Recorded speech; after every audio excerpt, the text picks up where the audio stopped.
As Passover approaches, which is Saturday, March 31st, we wanted to give a breakdown of why we're making such a big deal about the feasts. Rather than simply being holidays to be celebrated, the Lord's feasts display a pattern of His redemption for all mankind, dating all the way back to Adam and Noah. There are so many incredible truths on display through these special days that we can't help but get excited.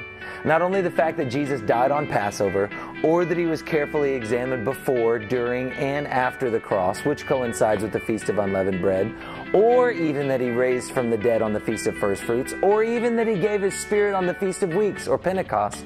But it's the easy to miss things, like the fact that the day of Jesus' triumphal entry was the same day all the people would have been receiving the lamb that they would use on the day of Passover. And when you go back to Exodus 12, receive the lamb was the first command given by God to the whole nation of Israel during their first celebration of Passover. So some people might say, are y'all trying to be Jewish? Well, first of all, listen to the way that Paul addresses the church in Corinth, largely made up of non-Jews and also some Jews, around 54 AD.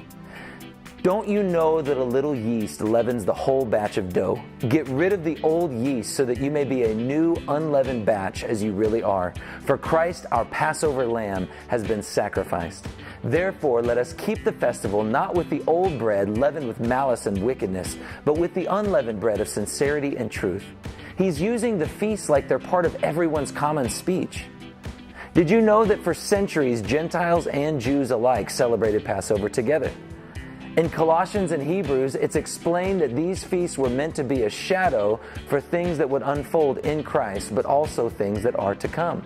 There is so much here to get excited about. So, we wrote a book. It's called An Invitation to Feast, and it contains all sorts of things about why we do what we do, all the way back to the beginning, why it matters so much to celebrate the feast for today. We also did a children's book, and it's called The Spring Feast for Kids, and it addresses questions that kids and also adults ask when you celebrate the feast as a family.